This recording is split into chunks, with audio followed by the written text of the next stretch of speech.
আসসালামু আলাইকুম। সর্বশেষ আপডেট বাংলা সংবাদ। শুরুতেই থাকছে গুরুত্বপূর্ণ একটি ভয়ঙ্কর চাঞ্চল্যকর তথ্য।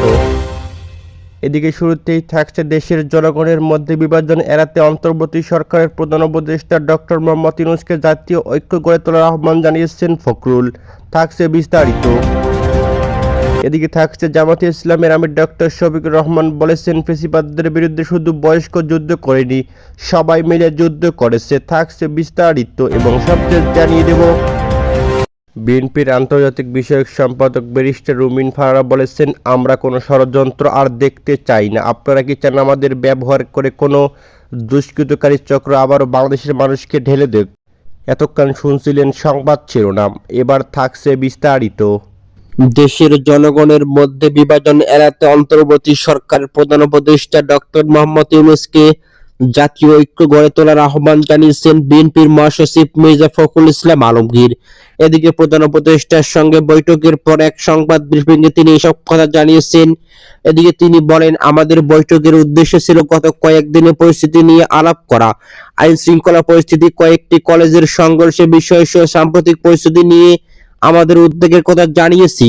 এদিকে আমরা আশা করছি প্রধান উপদেষ্টা তার পরিষদের সদস্যদের দিয়ে এসব একটি সমস্যার সমাধান করার চেষ্টা করবে। এদিকে বিএনপির মহাসচিব মির্জা ফখরুল ইসলাম আলমগীর আরো বলেন, দেশে যেন বিভাজন সৃষ্টি না হয় এর জন্য প্রয়োজনীয় জাতীয় ঐক্য আমাদের সামনের চ্যালেঞ্জগুলো মোকাবেলা করতে হবে। বিশেষ করে দেশের স্থিতিশীলতা যারা নষ্ট করতে চায় তাদের প্রতিহত করার জন্য জাতীয় ঐক্য গড়ে তুলতে হবে। এই কথাগুলো প্রধান উপদেষ্টাকে বলে এসেছি। এদিকে সেই সঙ্গে জনগণ দুর্ভোগ দ্রব্যমূল্য নিয়ে আলাপ করেছি। আমরা বলেছি যেন শিল্প উৎপাদন স্বাভাবিকভাবে চলতে পারে সেই পরিস্থিতি তৈরি করা। আমরা ইউনিয়ন পরিষদ ভেঙে দেওয়ার কথা বলেছি যোগ করতে মির্জা ফখরুল ইসলাম আলমগীর আরো বলেন, আমরা আহ্বান জানিয়েছি সব রাজনৈতিক দলের সঙ্গে আলোচনা করে একটা জাতীয় ঐক্য সৃষ্টি করা হোক। আমরা বলেছি প্রয়োজনীয় সংস্কার করে নির্বাচনের রোডম্যাপ দেওয়ার কথা বলা হয়েছে। এদিকে তিনি আরো বলেন, মির্জা ফখরুলের নেতৃত্বে বিএনপির 5 সদস্যের প্রতিনিধি দল প্রধান উপদেষ্টার বাসভবন যমুনায় যান। বিএনপির মহাসচিব মির্জা ফখরুল ইসলাম আলমগীর ছাড়াও তাদের সঙ্গে ছিলেন মির্জা আব্বাস, নজরুল ইসলাম খান, আমির খসরু মাহমুদ চৌধুরী ও সালাউদ্দিন আহমেদ। জামাত ইসলামের আমির ডক্টর শফিকুর রহমান বলেছেন, ফ্যাসিবাদ বিরুদ্ধে শুধু পূর্ণবয়স্ক যুদ্ধ করেনি, সবাই মিলে যুদ্ধ করেছে। কোলের শিশুও শাহাদাত বরণ করেছে, 80 বছরের বৃদ্ধ শাহাদাত বরণ করেছে। একই সঙ্গে কাঁধে কাঁধ মিলিয়ে লড়াই করেছি। আমাদের এই জাতীয় ঐক্য ধরে রাখতে হবে। এই ঐক্যের কোনো ফাঁক দিয়ে যেন কেউ ঢোকে না, ঐক্য বিনষ্ট করতে না পারে, সেজন্য ছাত্র জনতা, বাংলাদেশের সব জনগণকে সজাগ থাকতে হবে। এদিকে রাতে যশোর শহরের চারশা চেকপোস্ট মোড়ে পথসভায় তিনি এই মন্তব্য করেছেন। এদিকে জামাতের আমির ডক্টর শফিকুর রহমান আরো বলেন, পতিত সরকার আমাদের সবচেয়ে মজলুম দল ছিল জামাতে ইসলামী।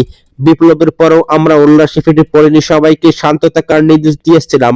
দলের সর্বস্তরের নেতাকর্মীরা নির্দেশনা মেনে চলেছেন। এদেশের কোনো প্রান্তের কোন নেতাকর্মীদের বিরুদ্ধে অভিযোগ আসেনি। এদিকে জামাতের আমির ডক্টর শফিকুর রহমান বলেন, যারা আমাদের উপর ফ্যাসিবাদের থাবা বিস্তার করেছিল, এক নাগাড়ে 15.5 বছর তাণ্ডব চালিয়েছিল, যারা মানুষকে খুন গুম লুণ্ঠ করেছিল, যারা মানুষের ইজ্জত লুণ্ঠন করেছিল, যারা বাংলাদেশের সম্পদ লুণ্ঠন করে বিদেশের মাটিতে প্রসাদ তৈরি করেছেন, তাদের আমরা ক্ষমা করব না। তাদের প্রত্যেকের অপরাধের বিচার করতে হবে। তবে দল হিসেবে জামাত ইসলামী সবচেয়ে মজলুম দল। এই দলের শিশুরা তাদের বিচারের নামে হত্যা করা হয়েছে। এদিকে আওয়ামী লীগ জামাতকে নিষিদ্ধ করার প্রসঙ্গে তিনি বলেন, আওয়ামী লীগ ক্ষমতায় থেকে জামাতকে নিষিদ্ধ করেছিল, পরে জামাত ইসলামী ছাত্র শিবিরকে দেশে থেকে নির্মূল করতে চেয়েছিল। এদিকে তিনি আরো বলেন, এতে আমাদের কোনো কৃতিত্ব নেই, সমস্ত কৃতিত্ব সৃষ্টিকর্তার। এই জন্য এই বিপ্লব, এই বিজয়ের পর আমরা কোনো উল্লাস করিনি। আমরা দেশবাসী সহকর্মীকে বিশেষভাবে অনুরোধ করেছিলাম, আপনারা সৃষ্টিকর্তার জন্য সিজদাতে পড়ুন, চোখের পানি দিয়ে আল্লাহকে শুকরিয়া করুন। এ কারণে দেশের কোনো প্রান্তে কোনো নেতাকর্মীর বিরুদ্ধে কোনো অভিযোগ ওঠেনি। এদিকে পথসভায় উপস্থিত ছিলেন জেলা জামাতের আমির অধ্যাপক গোলাম রসুল সহ সংগঠনের নেতাকর্মী ছিল, অনেক নেতাকর্মী সেখানে উপস্থিত ছিলেন। আমরা আরেকবার ফ্যাসিবাদদের পদধ্বনি শুনতে চাই না, আমরা কোনো ষড়যন্ত্র আর দেখতে চাই না। আপনারা কি চান আমাদের ব্যবহার করে কোনো দুষ্কৃতকারী চক্র আবারও বাংলাদেশের মানুষের ঘাড়ে চেপে বসুক? আমরা আশা করব এই সরকার গণমানুষের দাবির প্রতি লক্ষ্য রেখে দ্রুত একটি অবাধ, সুষ্ঠু, নিরপেক্ষ, অংশগ্রহণমূলক নির্বাচনের আয়োজন করবেন।